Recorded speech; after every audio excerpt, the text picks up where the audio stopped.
In today's video, we're diving deep into one of the most requested topics on the channel.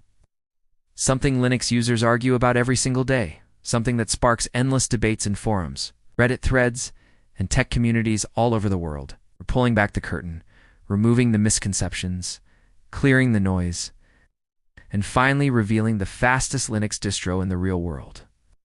Not just in benchmarks, not just in synthetic tests, but in daily use. Real performance, real responsiveness, real boot times, and real-world workflow. And what I'm about to reveal might surprise you. Because the truth about speed in Linux is far more interesting, it's far more complex, and far more game-changing than most people think. So get comfortable, because in this video we're exploring what fast really means in the Linux universe, in which distro actually earns the crown of the fastest Linux distro ever created. Imagine you're using an old laptop with only 2 gigabytes or 4 gigabytes of RAM. Windows struggles. Even Ubuntu or Fedora feel heavy. Apps take seconds to open. The system lags when multitasking. Can't run too many programs at once. But then you install a certain Linux distro one built for speed. It's optimized for minimalism, engineered for performance, and suddenly everything changes. The boot time drops to a few seconds. Apps open instantly. RAM usage becomes shockingly low. Entire system feels like someone just removed a giant weight off the hardware. And that's the moment you realize that choosing the right distro can completely transform your computer, even if it's a decade old. That feeling of instant smoothness, instant snappiness, instant responsiveness, that's the essence of true speed. It's not about benchmarks alone, it's about the experience. And that experience leads us to the big question. Which Linux distro actually provides that level of performance?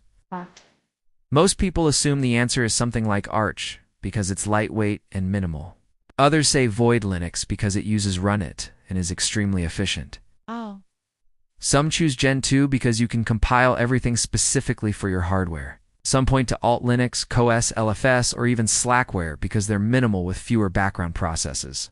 And others swear by lightweight distros like Puppy Linux, Bodhi Linux, MX Linux, or Anti-X. But here's the twist. While all of these distros have strengths, none of them take the #1 spot. They're fast, but not the fastest. They're optimized, but not optimized enough. They're efficient, but they don't break physics. They don't do what the fastest Linux distro does. To truly understand speed, you must examine every layer of the system. The init system, the kernel, the package manager, memory footprint, background services, desktop environment, file system, caching system, bootloader, and even the default compiler optimizations. And when you stack all of those elements together and compare every major distro across all these factors, one distro consistently outperforms the rest. One distro loads faster, responds faster, uses fewer resources, and remains unbelievably stable even when pushed hard. One distro doesn't just beat Ubuntu, Fedora, Debian, Mint, Zorin, OpenSUS, EKDE Neon, or Pop_OS IT crushes them. One distro flies past Arch, Gen 2, Void, Anti-X, Puppy, and all the other lightweight champions. It's the only distro that can take a 15-year-old laptop and make it feel like a completely new machine.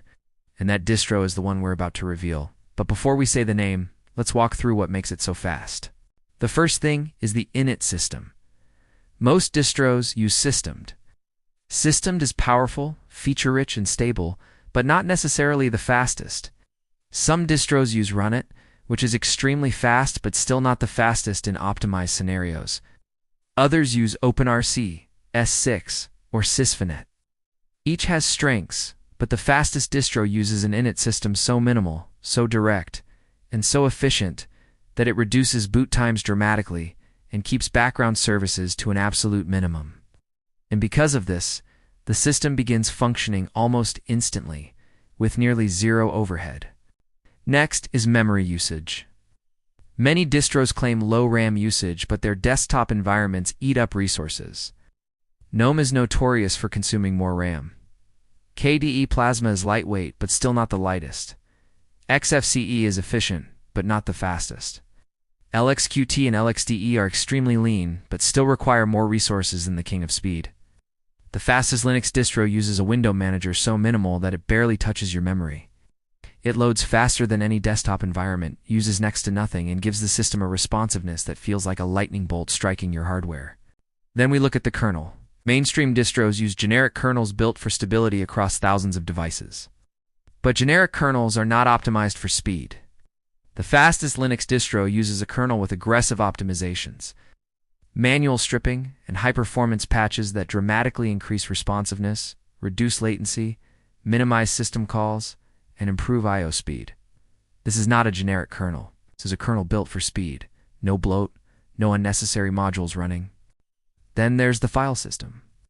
Most distros default to ext4 or BTRFs. Both are great. But the fastest Linux distro uses a setup designed to minimize overhead, reduce latency, and eliminate unnecessary resource use. It avoids heavy file systems entirely and sticks to something direct, simple, and blazing fast. Then there are background services. Most distros run dozens, sometimes hundreds of services you never use. Automatic updates, indexing services, telemetry in some cases, preloading systems, cups, snaps, flatpak daemons, background monitors, and more. The fastest Linux distro runs almost nothing. Only what you choose, only what you need. Zero waste, zero bloat, absolute purity. And now, the moment you've been waiting for.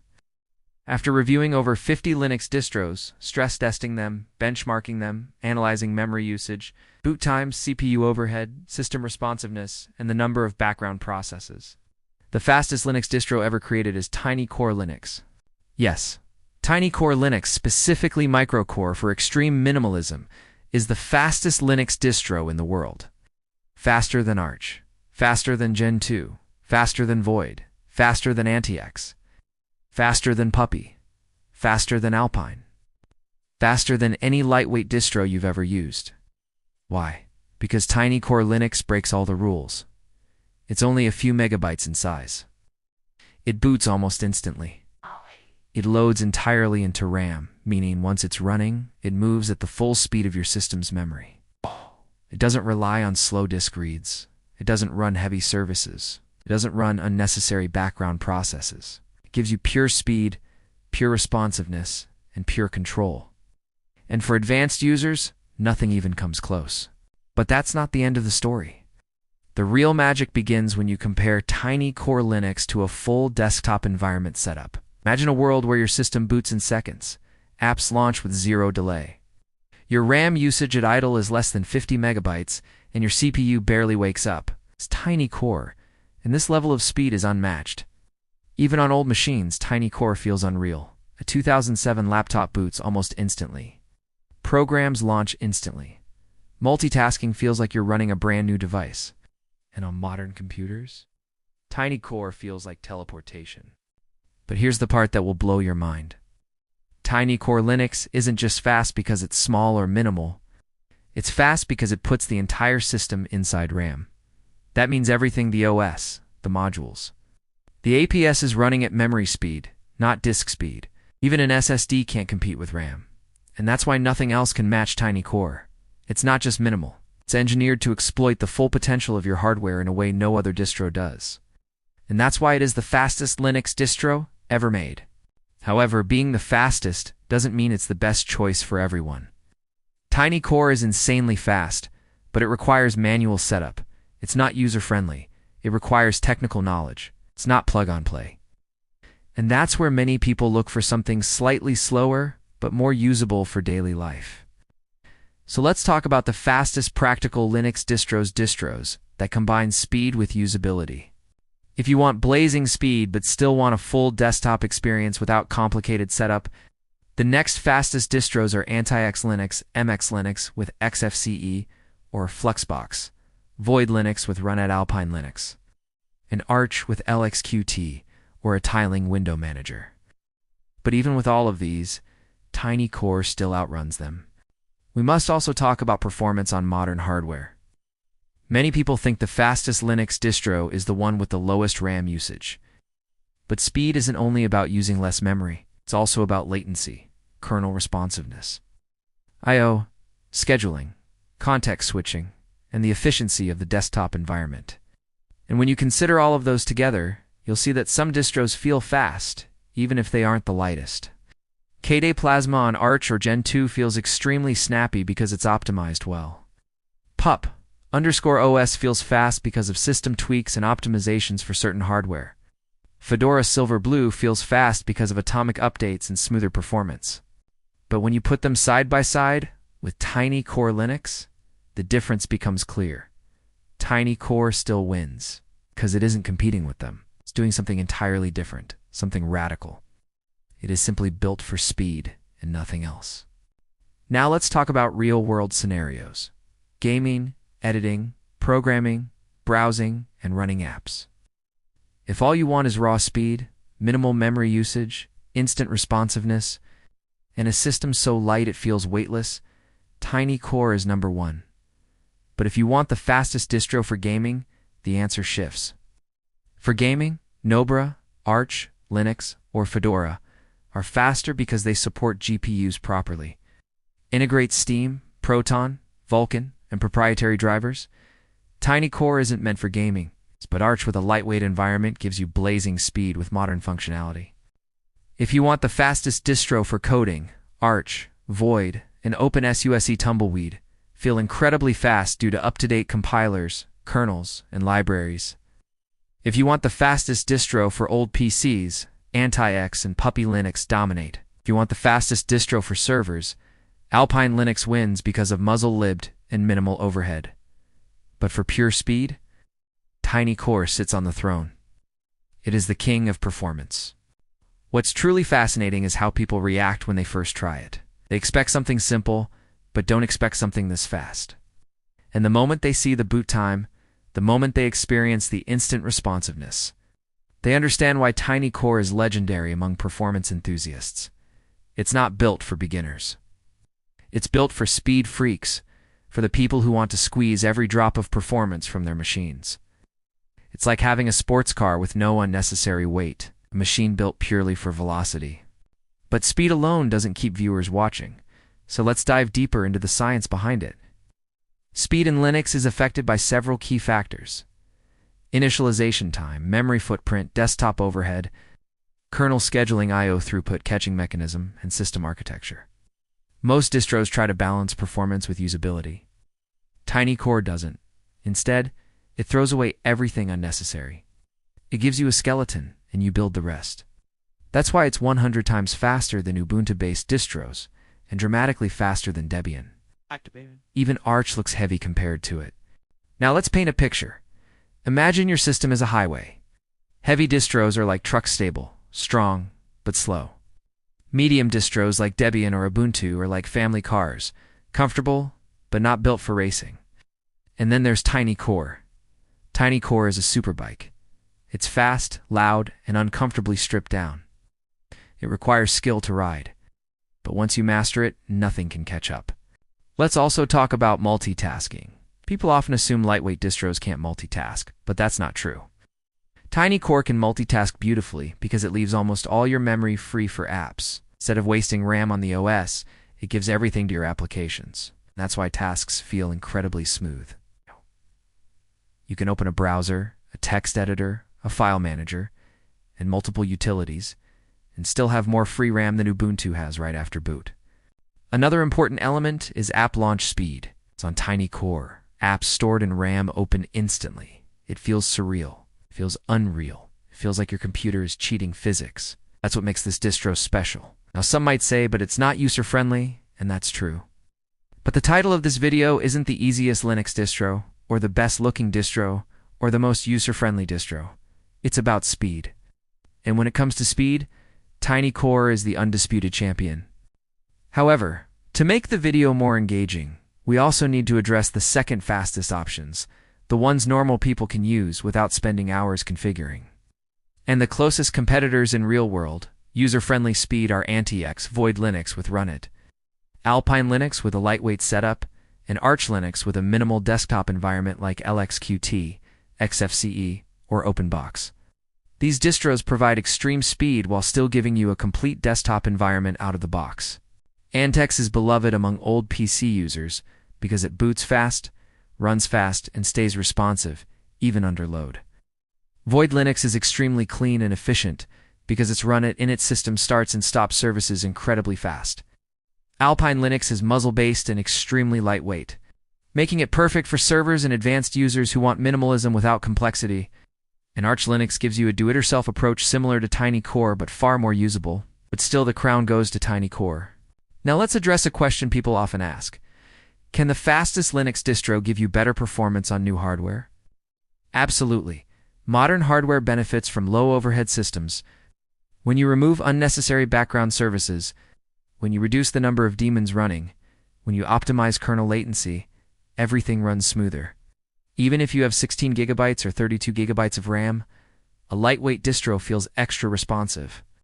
Imagine opening a browser with 50 tabs, editing videos, coding, running containers, and multitasking heavily.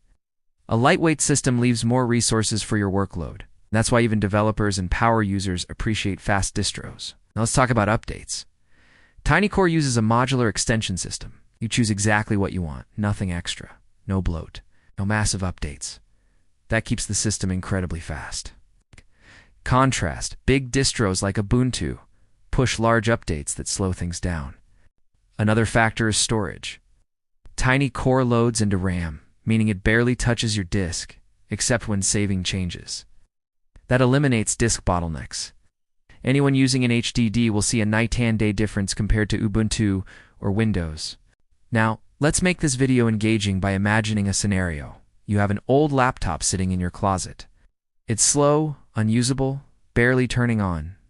You think it's dead? Then you install Tiny Core Linux.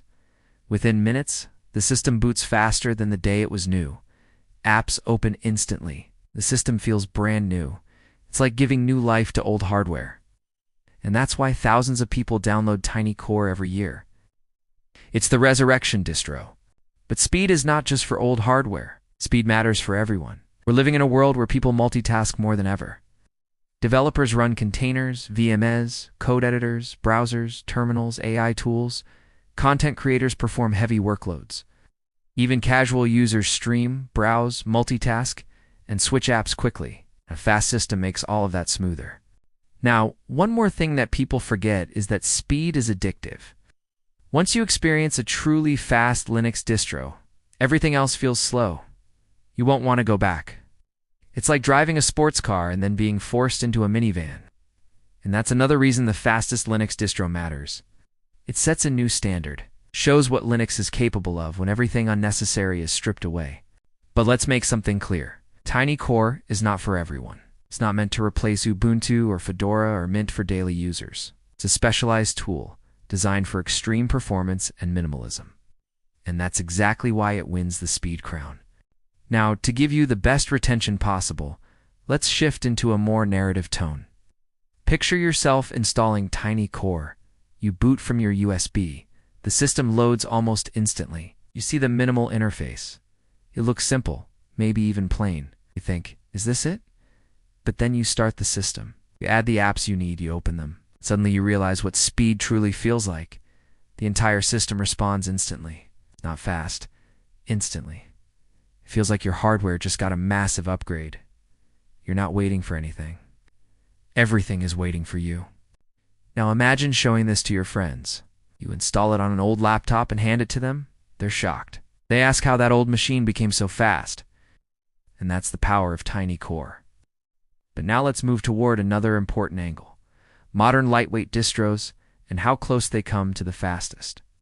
Even though nothing beats Tiny Core, certain distros come close enough that they offer speed without the complexity. And those include Anti-X, Alpine, Void, and Arch with a minimal setup. Antix is excellent for old hardware, booting fast and staying efficient. Alpine is incredibly lightweight and secure. Void has one of the fastest init systems in the Linux world.